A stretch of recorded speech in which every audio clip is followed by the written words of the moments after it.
Are you someone who's interested in hiring an executive virtual assistant?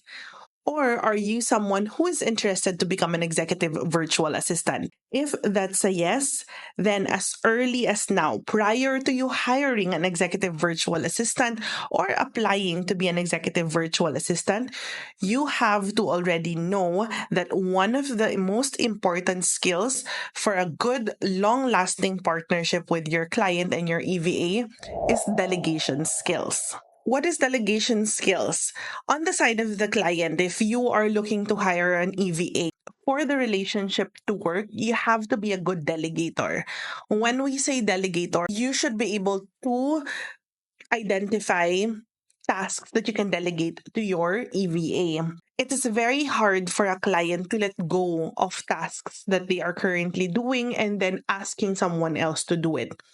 That's because you most of the time we think that they might not be able to do it the way I want to do it.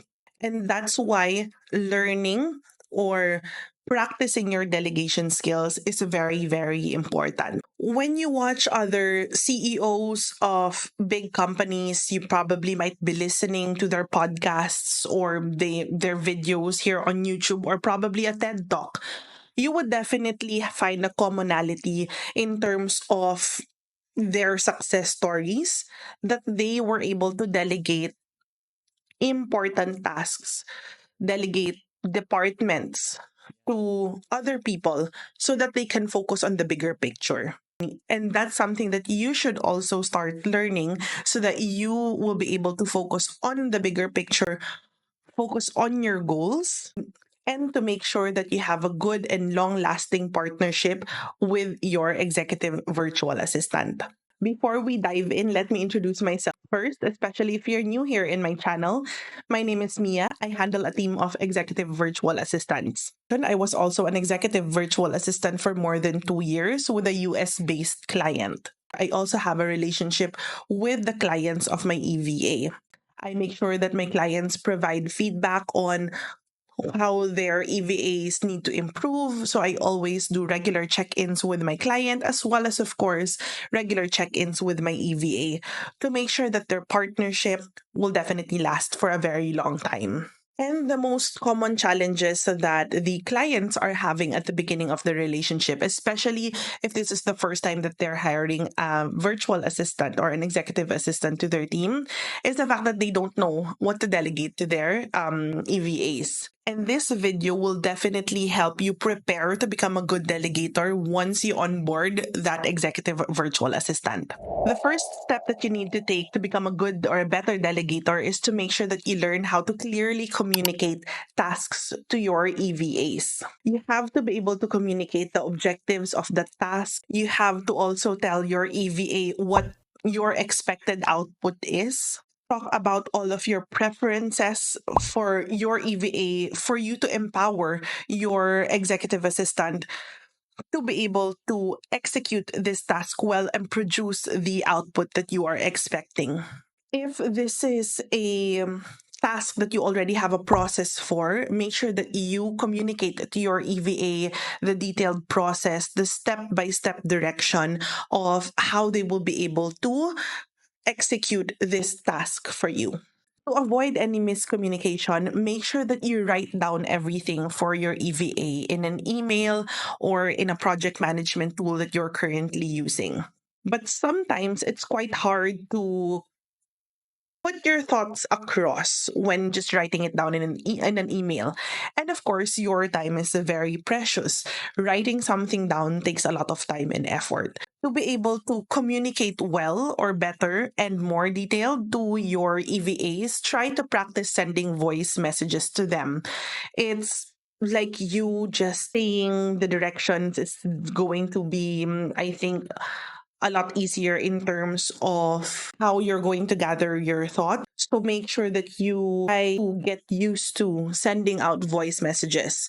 You can also use tools such as Loom or Komodo as your screen recording tool, wherein you can record your processes and your preferences and then send it over to your EVA, and your EVA can just create a repository of all of the videos and tutorials that you have created, and then they can even translate that, or these tools, Loom and Komodo, can even translate that to a written process or an SOP. So everything, all of these AI tools will definitely help you improve or the way you communicate with your EVA. So make sure that you take advantage of all of these tools so that you don't get lost in translation. Next thing that will help you improve your delegation skills or how you can be a better delegator is, of course, to establish a good relationship, working relationship with your EVA. At the beginning of your partnership, when you are onboarding or during your discovery call, already try to build rapport with them. Get to know them on a personal level, and let them get to know you on a personal level as well. Because this getting to know stage is very important. So they know your personality, they know your attitude, they will have an idea how to approach things because this is your personality and this is how you want to do things. Try to talk about your culture, where you're from, what your day looks like. This will help them take everything or take your personality, your culture, your family background into consideration when making decisions for you or on your behalf. Because that's how you create decisions as well. So for your executive assistant to be an extension of yourself, you have to be able to let them get to know you on that different level as well. Next way to improve your delegation skills is, of course, to use project management tools. Remember, you are hiring an executive virtual assistant. So you're both working all day, every day in front of your computer using different tools that are available online. Using project management tools will definitely help you streamline all of the tasks and projects that you are assigning to your executive VA. It will also help you keep track of these tasks or projects that you and your EVA are doing so that you can also have an idea how fast your EVA is doing. Is your EVA improving from the time that they started, from up until probably 6 months in? So, having this project management tool will definitely help in your relationship and, of course, make things so much easier for the both of you. Project management tools that I like and is very user friendly is Trello, Notion, Google Task Board is also easy. Or Google Calendar is, I personally consider that as a project management tool. Advanced project management tools that you can use are Airtable, ClickUp, and Asana. We also have Monday.com. There are so many tools out there. All you have to do is identify which ones work best for the two of you. Next way for you to be a better delegator is to provide training and resources to your EVA. Or if you are someone who's looking to hire for a direct EVA and not from a placement company, then you have to make sure that you are able to provide them with the training and the resources that they would need to succeed in their role. Just like what I mentioned at the first part in terms of communication, providing them with Loom videos, screen recording, or Komodo videos of tutorials on how you want things done or your preferences or anything under the sun that would empower your executive VA is definitely going to be beneficial. So try to be comfortable in creating Loom videos or Komodo videos. If you're hearing Komodo for the first time, go try them out. I will link the website down below. So make sure that you are familiar with these tools and start recording anything under the sun that you would like to teach your EVA, and then just send them over to them. And that will already serve as their tutorials and resources.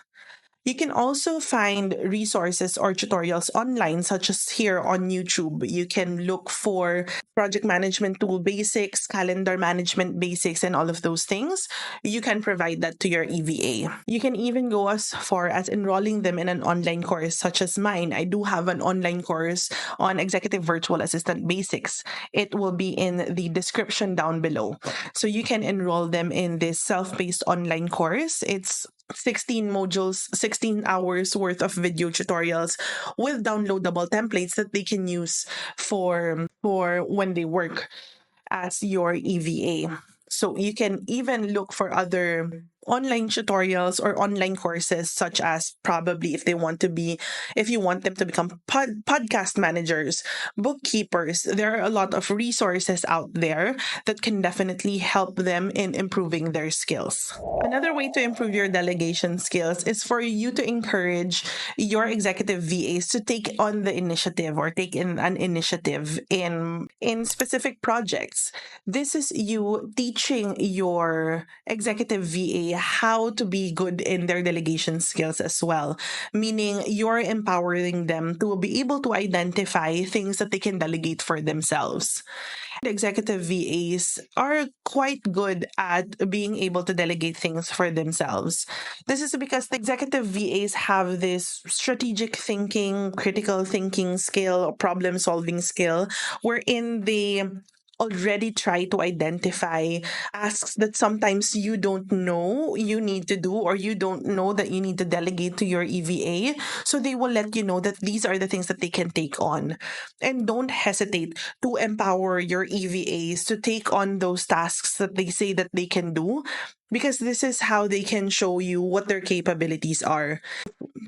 This is also a way for you to see if they are indeed capable of taking on some projects, or if they would need more training in that specific project, and then you can build an upskill training for your EVA. This is also a way for you to be able to focus on more important things, more important goals, because you know that you don't need to micromanage your EVAs. They are there, they are working independently, making sure that your goals and the things that they are doing are aligned. And when you empower your EVA, you empower yourself as well to become better at what you're doing and reach the goals that you're trying to take on for probably the past few years. On top of delegating tasks and projects to your EVA, you also have to make sure that you provide them with a clear deadline. But you have to also make sure that your deadline is reasonable. You can't give them or tell your EVA, okay, I want you to do this, but I need this since yesterday.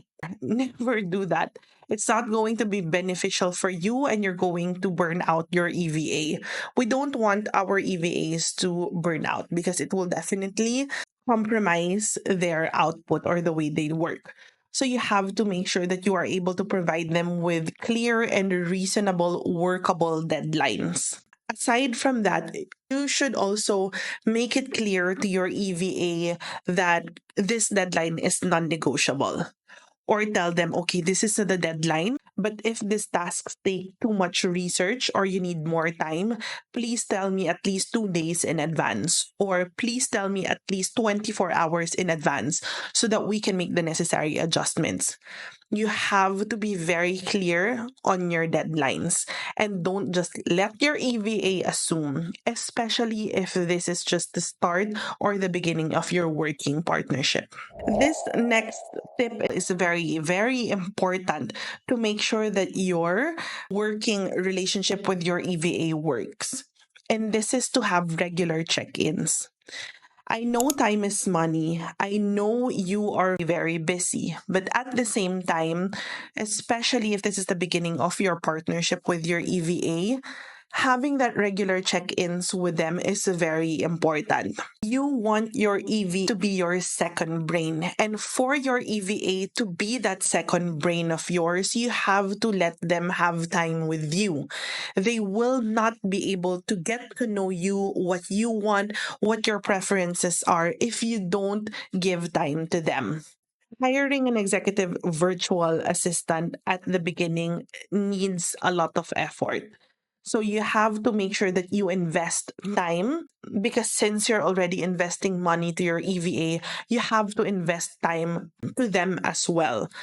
Once they get to know you, probably 3, 6 months, 5 months out, then you can lessen your check ins with them. As soon as you already see that your EVA is familiar with your preferences and your style and your personality, then you can lessen your interaction or your check ins with them.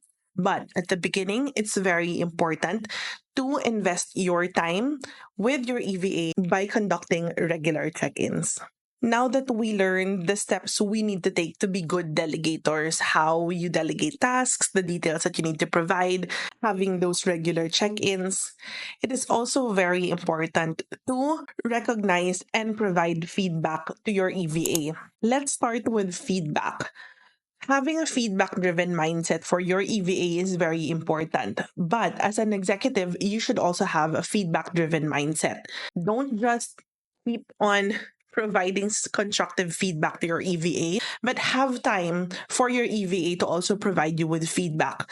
They might say that some things are not working, or they might request more check ins, something to that regard. But you have to make sure that feedback is always a two-way street for the two of you. Yes, you are an executive, but if this is the first time that you're having an executive VA, then you are new in this type of dynamic. So you have to be open to feedback from your EVA as well. When providing feedback to your EVA, make sure that you recognize their hard work first. Appreciate the things that they're doing, especially if they are deserving of that recognition. A simple thank you or a simple saying, I appreciate what you're doing, is a great way to recognize your EVA. And then proceed with your constructive feedback. Always make sure that you are respectful. And this just doesn't come across to your EVAs. This come Definitely. across to everybody that you are providing constructive feedback for.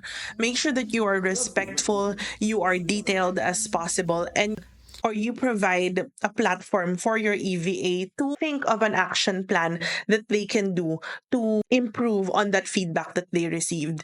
You can provide an action plan yourself, but also give stage or a platform for your EVA to also provide their action plans, and then just meet halfway. Now, hiring an executive virtual assistant means you're hiring somebody from a different culture. Just like in my setup, most of our clients, if not all, are based in the US. Some are based in Europe and Australia. We have a few who are based in Asia.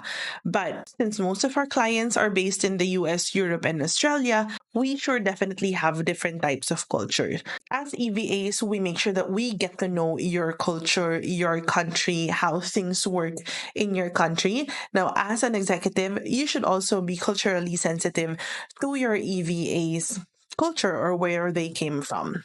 This is not just about respect, but of course, building a good working relationship or building that amazing rapport with your EVA is going to be easier if you try to find out more about their culture. And like feedback, that's a two-way street. Your EVA will definitely do their research about your culture and do your research about their culture as well. And I'm definitely sure that both of you are going to have a long lasting, successful, efficient, and effective working partnership. And of course, it does not stop there. Having all of these tips, techniques, building relationships, building rapport, feedback driven mindset, recognition, knowing each other's culture, on top of that, what's very important is to provide your EVA with a space wherein they can upskill and that they can continuously learn. Encourage your EVA to learn more skills outside of work or provide training materials that you feel like will benefit your EVA. If you've read an amazing book that you feel like your EVA will benefit from, send them over a copy of that book. If you've seen an online course that you feel like your EVA will like, send them that. A podcast channel, a YouTube video, any type of resources that you feel like your executive virtual assistant will benefit from, send it over to them. Just like you, an executive, I'm sure you love learning. I'm sure that you like to upskill yourself. You have to empower your EVA the same way so that they are also improving just like you. If you feel like you're ready to take on having an executive virtual assistant and you feel like you are ready to become a good delegator, you are ready to let go of some of your tasks so that you can focus on the bigger picture, then go for it. Hire your executive virtual assistant and start building that great relationship and partnership with your EVA. Once you're able to delegate everything to your EVA already, I'm sure there will be more success, more projects for you, businesses growing. You are definitely set for success as well. If you would like to hire an executive virtual assistant, all you have to do is click the caption down below and we will be more than excited to onboard. If you are an executive virtual assistant and you are excited for your client to start delegating things for you, and you also want to succeed in your delegation skills, all you have to do is subscribe here on my channel, check out all of my other tutorials. You can also enroll in my online course, the Executive Virtual Assistant Basics. Everything will be in the caption down below. Please hit that like button if you learned something from this video. That would be greatly appreciated. Thank you so much for watching. I'm very excited for you to be the best delegator out there and have that amazing partnership with your EVA. And I'll see you on my next video.